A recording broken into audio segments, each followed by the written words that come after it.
Today, I want to share 8 creative ways you can use Zoom to host virtual gatherings with the people you love. To use Zoom, you will need internet access, a device with audio and video functions, a free account from zoom.us, and the Zoom app downloaded to your computer or mobile device. I have divided this video into 2 sections: 4 free events you can host on Zoom, and 4 events that typically cost money. Event number 1, Parlor Game Night. Parlor games are indoor games that you can play with little to no supplies. One popular parlor game that most people are familiar with is charades. Player 1 gets a secret word and silently acts it out to their partner. Player 2 tries to guess the word before time runs out and gets a point for a correct answer. Then it's time for the competing team to play. After a designated amount of time or points, a winner is announced. You can make up your own pool of words, or you can rely on several free apps to help you play charades. I use the apps Heads Up and Charades on iOS devices. Both are free to download and play, though they do include in-app purchases. Another great parlor game is Pictionary. One player draws a picture, while player 2 tries to guess what is being drawn. Zoom has a whiteboard feature that allows you to draw things using your mouse or touchpad. To find it, select Share Screen, and then select Whiteboard. Now you are all set for Pictionary. Other popular games that you might enjoy are The Minister's Cat, I'm Going Camping, or Werewolves. Event number 2, Virtual Book Club. Once everyone moved online back in March, my friends and I decided to start a virtual book club. First, we chose a genre. For your virtual book club, you might consider genres of historical fiction, self-improvement, mystery, or other themes. We decided to read fantasy books with many different subgenres. Second, we chose when we wanted to meet.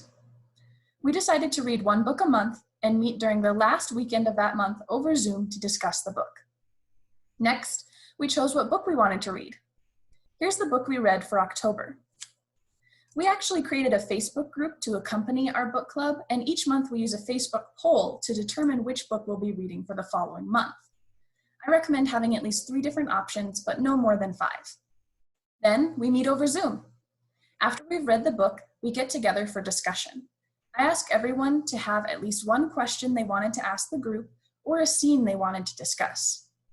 Our discussion typically lasts 1 to 2 hours with about 5 people in attendance. This has been a really great way to hold ourselves accountable for our reading and to connect over shared interests. Group members also utilize that Facebook group to share book recommendations, memes, artwork, and other book-related posts. Pro tip, see if your local library offers free Hoopla or Libby accounts. This is where I download all of my ebooks or audiobooks from home for free using my library card. Event number 3, Drink, Talk, Learn parties. You may remember a tweet that went viral in early 2018 where Twitter user McCall attended her first Drink, Talk, Learn party and got the whole world laughing. Since then, these parties have been rising in popularity and they work great over Zoom. At a Drink, Talk, Learn party, each guest prepares a 3-minute PowerPoint presentation on a topic that they find interesting, important, or otherwise worth sharing. You want to make sure that you have the share screen option enabled for guests in your Zoom meeting so that when it's their turn to present, they can share their PowerPoint with the entire group. I held my first Drink, Talk, Learn party during my undergraduate program, and we implemented a rule that your topic could not be related to your academic major. Some topics at my Drink, Talk, Learn parties have included a brief history of tattoos, how to make sourdough bread, the real story of Cinderella, and how to properly brush your teeth. Let it be known that during that presentation, the presenter brushed their teeth the entire time. This brings me to my next suggestion. At the end of the party, allow guests to vote for their favorite presentations. The toothbrush presentation won funniest presentation, hands down. We have also included awards for most practical presentation, most surprising information, and closest to 3 minutes. Here are a few additional tips to consider if you are planning your first Drink, Talk, Learn party. Encourage guests to stay close to the 3-minute mark. I have had guests present their 3-minute presentation for as long as 15 minutes, so make your expectations on time clear. Also, keep your group rather small. I recommend a maximum of 10 presenters. If each presenter has a 3-minute presentation, needs 2 minutes for setup, and has 2 minutes of questions after, that's about a 70-minute party. Knowing that some guests will go over on time, let's round that up to an hour and a half. Which leads to my next tip. Plan a scheduled bathroom break. Your 90-minute party will quickly turn into a 3-hour party if guests want to use the bathroom or refill their drinks between each presentation. Let your guests know that there will be a 5 to 10-minute break at the halfway point. I actually use Zoom's screen record function to save all of my friends' speeches, which is what's pictured here. So if you want to see some examples of Drink Talk Learn presentations, you can find them all over. They're on the Theme Party Central YouTube page, the Drink Talk Learn YouTube page, or you can just Google search Drink Talk Learn topics online. Event number 4, virtual movie night. One of my favorite Friday night plans is a scary movie night. Now I can watch my favorite movies and TV shows with my friends no matter how far apart we are. Netflix Party is a free Google Chrome extension that syncs your Netflix movies with your friends' computers. Disney Plus also has their own version called Group Watch. That means that when you hit play on your computer, you are also hitting play for everyone else too, so you can all watch something at the same time. The great thing about this extension is that only one person needs to have an account and the free extension, then they can share the link with anyone who wants to be involved. Once everyone is synced on the film, you can use your Zoom account to laugh along and chat with your friends while you watch. Or if you like a quieter vibe, you can have everyone on mute and use the chat box to message with friends without interrupting the film. Netflix Party and Disney Plus aren't the only services available for this kind of event. There is also Sync Play, Watch Together, and Gaze, and a whole bunch more. I recommend doing a Google search to find out which platform will be the best for you. So, we are now halfway through. The first 4 online events were all ones that you can host totally free. The next 4 are some fun and engaging ideas that typically also will have a cost associated with them.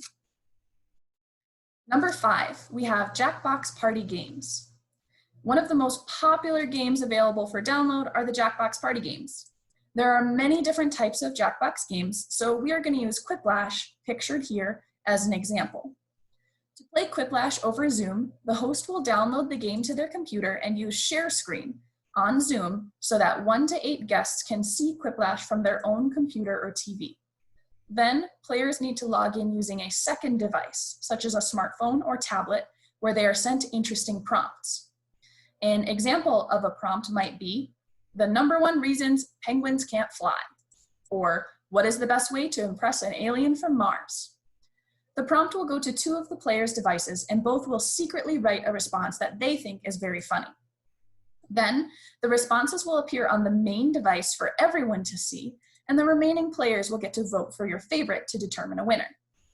There are many different types of Jackbox games, including trivia games, drawing games, and some just plain weird ones. I recommend buying them in a party pack or a pack of 5, which are usually about $30. My personal favorite is party pack number 3, which includes Quiplash, Guespionage, TKO, Faking It, and my favorite Jackbox game, Trivia Murder Party. All of these games have family-friendly settings or adult settings. There are currently 6 party packs available for purchase, or you can expect to spend about $10 on an individual game, which is why it's such a better deal to spend $25 to $30 on the party pack with 5. You can find these games on Steam, Xbox, Apple TV, and more. Event number 6. I love having a good old-fashioned Saturday board game night. Fortunately, distance doesn't have to stop you from playing your favorite games. Recently, I purchased the Tabletop Simulator from Steam for $20, which comes with several basic board games, including chess, checkers, poker, and more. This is not the exciting part, however. The exciting part is that other users create digital versions of their favorite board games that you can add to the Tabletop Simulator totally free. These include much more advanced games like Settlers of Catan, Gloomhaven, and Betrayal at House on the Hill. While you play, you can use your Zoom account to audio, video, and text chat. I love that I can try out new board games on Tabletop Simulator for free, and that Zoom allows me to see the faces of friends I'm playing with. Pictured here is a game of Munchkin with my friends. Number 7, many video games have multiplayer and co-op options so that you can play with your friends online. So why not host a co-op video game night? My favorite video game is Don't Starve Together by Cly Entertainment, which my friends and I play on PC. One bonus of Don't Starve Together is that they often have a buy one, get one free sale, which means you can buy a copy and gift one to a friend. While Don't Starve Together does have an in-game chat function, it's actually really hard to type and play at the same time, so my friends and I use Zoom to add the audio element. If we wanted, we could also include video. To host a co-op video game night, you'll need to have the video game of choice downloaded on the same type of device, or check to see if the game is cross-compatible between devices. For example, Minecraft can be played on both Xbox and PC, but it is not cross-compatible. So if I have the game on my PC and my friend has the game on Xbox, we won't be able to play in the same world. Popular co-op video games for 2020 include Animal Crossing, Call of Duty, Portal 2, Overwatch, Minecraft, and the currently trending Among Us. Among Us is available for free on your phone or for $5 on the computer version, and these versions are cross-compatible. You actually aren't supposed to talk to other players during the round, but when it's time for you to vote on who you think is the imposter, my friends and I love arguing together on Zoom audio. My cousins, which are aged 10 to 12, love this game, and so do my adult friends. So I'd recommend this one for the whole family. And finally, a murder mystery party. I hope you're still with me because I saved the best for last. This year for your holiday get-together, try hosting your very own virtual murder mystery party. To host a murder mystery party over Zoom, you will first need to purchase a murder mystery party kit. These can range anywhere from $10 to $100, depending on the quality, complexity, and format of the game. I've actually found that most of these games are around the $30 range. There are a few things you will want to pay close attention to when making this purchase. The first is the format of the game. Murder mystery parties that come with a PDF version of the game are going to be most compatible with Zoom, as it allows you to use the share screen function and show the relevant PDFs to the group. With that said, you can still adapt physical kits into an online format with some creative scanning. The second thing to consider is the number of players the game can accommodate.